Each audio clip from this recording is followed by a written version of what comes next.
Talking about industrial space, Mr. K. Ravi Kumar, who's the former CMT at BHEL, is joining us on the show to talk to us about how exactly things are panning out in the industrial segment. Hi, sir. Good to be speaking with you. Thanks so much for making time. To begin with, I wanted to understand from you with respect to how this entire, power generation, industry in the country is likely to take a bit of a shift. Nuclear is something that the street is talking a lot more about, and if it does happen, BHL could be one of the beneficiaries because they are the ones who have those capabilities. What's your sense? Do you think the large orders in power generation are likely to come in thermal? Are they likely to come in nuclear? Or do you think renewables is going to be the way forward? Thank you very much for giving the opportunity to talk to ET now. I'm really grateful because we have been talking ET now for a long time. So as far as capital goods is concerned, it is expected to grow around 10% in this financial year. But you specifically wanted something on nuclear.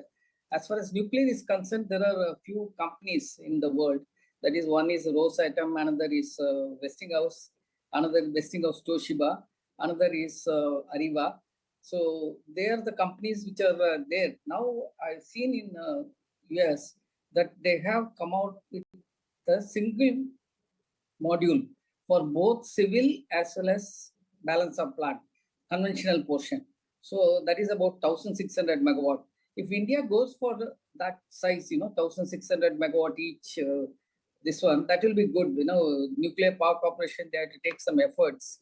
And if they can make a combined one, it is better. So as far as nuclear is concerned, now 700 megawatt and 1,000 megawatt is there. 700 megawatt, 8 sets are there. And 1,000 megawatt is there with Soviet collaboration in Kodangala. So, but the problem is that these conventional portion is definitely coming to BHEL, but the reactor portion mostly, it is shared between L&T and foreign suppliers. So I think BHEL should make efforts to take the entire nuclear station and do it on EPC basis. Then there is a huge market available in nuclear area. Okay.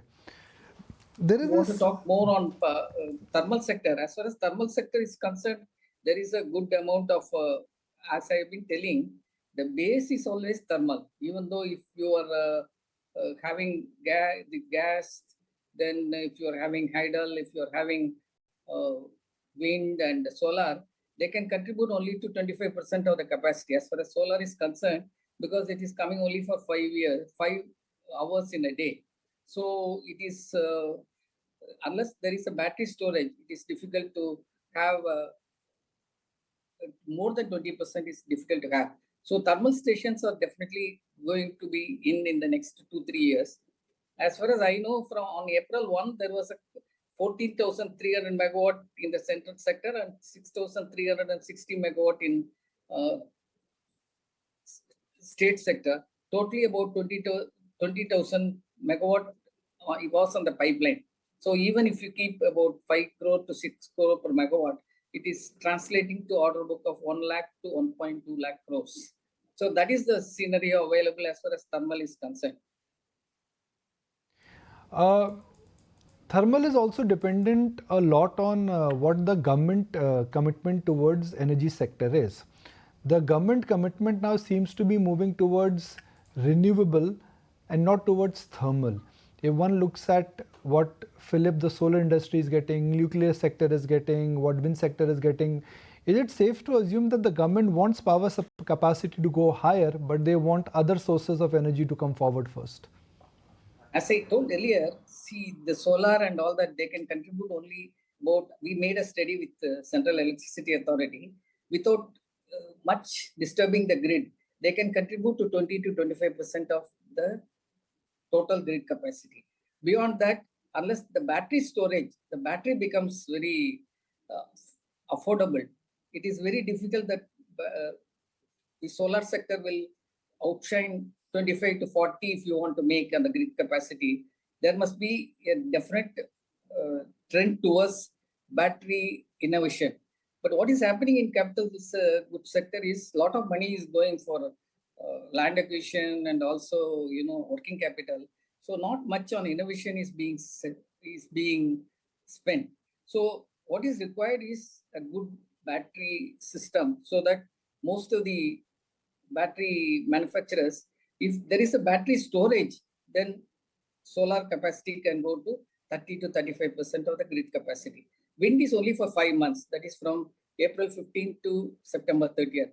So 4.5 to 5 months. So that time only you can generate wind capacity. So the total is lying again on thermal only.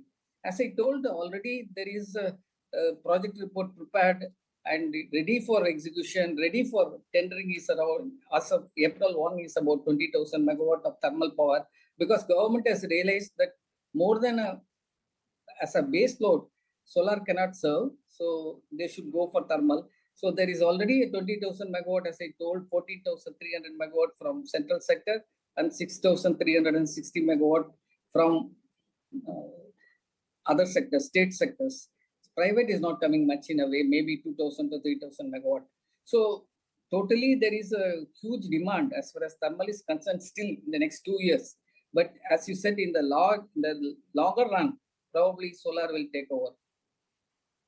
That's about the energy sector, but talk to us about the Capex situation in the country, because part of the reason why GDP slowdown was attributed to the fact that the public expenditure has been on the lower side, and the government has been saying time and again that private Capex has been missing. In fact, this is something that Siemens also talked about in their recent analyst meets, etc. Do you see that a problem, private Capex not picking up? No, Capex, it is, see, these orders are not from the government directly. It is through NTPC, DVC, and all that. So maybe some funding problems, maybe they're here and there, but NTPC and DVC and other central sectors, NHPC, then SDVNL, all those companies, they are having good cash and they have a good, borrowing capacity. So I don't think government Capex is going to affect that much. Though it may affect to a certain extent, but I don't see this 20,000 megawatt, what I was telling, 22,000 megawatt, there will be a cash crunch or a resource crunch as far as this is concerned. Probably it will run for 2 years. So after that, probably, there may be a shift to solar and nuclear. What is your assessment of this government capex which has slowed down? I'm sure when you were associated with BHEL, you must have also seen these election cycles and how they tend to impact government's capex. Do you think the kind of drop we've seen in government capex, can it come back? And if it comes back, how long will it take? Normally, Capex goes down during the election time. That is, so there was a Capex slowdown in April, June. And also, to pick up again, they had to put up a lot of paperwork, a lot of things still there, though it is online, that it is told in the government, but still a lot of paperwork has to be done, and environment clearance, this, that, and all that, a lot of clearances have to be done. So the first 2 quarters, there have been a slowdown as far as the Capex is concerned. But I feel, in the third and definitely in the fourth quarter, capital expenditure will pick up. But what I told, the totally 22,000 megawatt is from the central public sector units. So they they don't see that much of capital crunch is concerned, unless, of course, there is a problem with PFC or REC, then there will be a problem. But I think they are quite okay. The banks are able to lend. The problem is only, this capacity to execute is the problem. Okay. What, to your mind, is the future of energy transmission? If this alternate takes over, which is solar, nuclear, what happens to energy distribution, energy transmission? Will anything change there also? There is to be a change. Definitely, there must be a separate grid for green grid we should have as far as transmission is concerned. That is a huge opportunity which nobody is addressing. See, for example, if you see the solar production, it is based on the sunlight, and it is more in the radiation index is more in Tamil Nadu, Gujarat, Sikkim, Karnataka, Maharashtra, and all that. So it will be in these states where the solar energy will be there. So they have to be transmitted. So there must be a separate corridor for transmitting this energy from this sector to from these units to the end point wherever the demand is there. So there is going to be a huge opportunity as far as the green grid is concerned. So government should plan green grids from these states, and they should be able to, because in thermal you have HVDC, then you have GIS, all those things are there, that high voltage transmission and all are there. But that's not true with green grids. Green grids, they generate hardly 50 to 100 megawatt in a solar park or something like that, and it has to be transmitted over a long distance. So there is a huge innovation is needed in the transmission of green energy. Point taken on that note, sir. We let you go. Appreciate you making time and speaking with us today. If you like this video, then like, share and subscribe to ET Now.